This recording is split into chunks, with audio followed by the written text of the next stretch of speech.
Avant de parler du bilan, je tiens à préciser qu'à ma nomination au poste de Premier ministre chef de gouvernement, le président de la République, chef de l'État, son Excellence le colonel Mamadi Doumbouya, a assigné au gouvernement des missions précises, claires, pour une transition réussie et apaisée.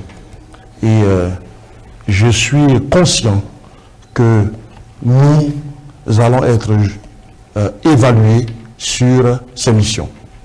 Ces missions sont entre autres très rapidement d'instaurer une justice impartiale, crédible et efficace, d'assurer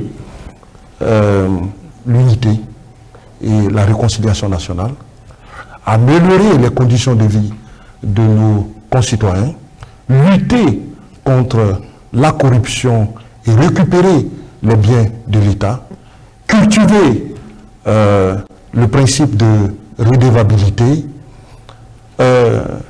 redynamiser la fonction publique et puis trouver un accord avec nos partenaires, avec la CEDEAO, un accord sur la durée de la transition, sur le chronogramme de la transition. Sur 58. Donc, vous conviendrez ici avec moi que ces missions et ces réformes sont d'ordre social, économique et politique. Mais pourquoi cet ordre, l'ordre social, économique et politique?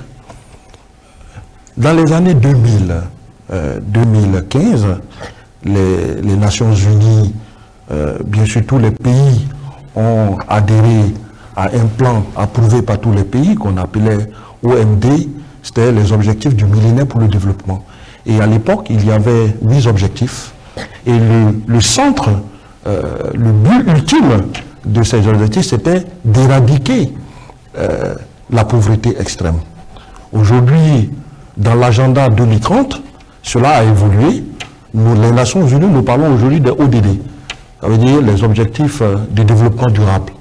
Et ces objectifs sont au nombre de 17 objectifs qui se résument sur 3 grands piliers.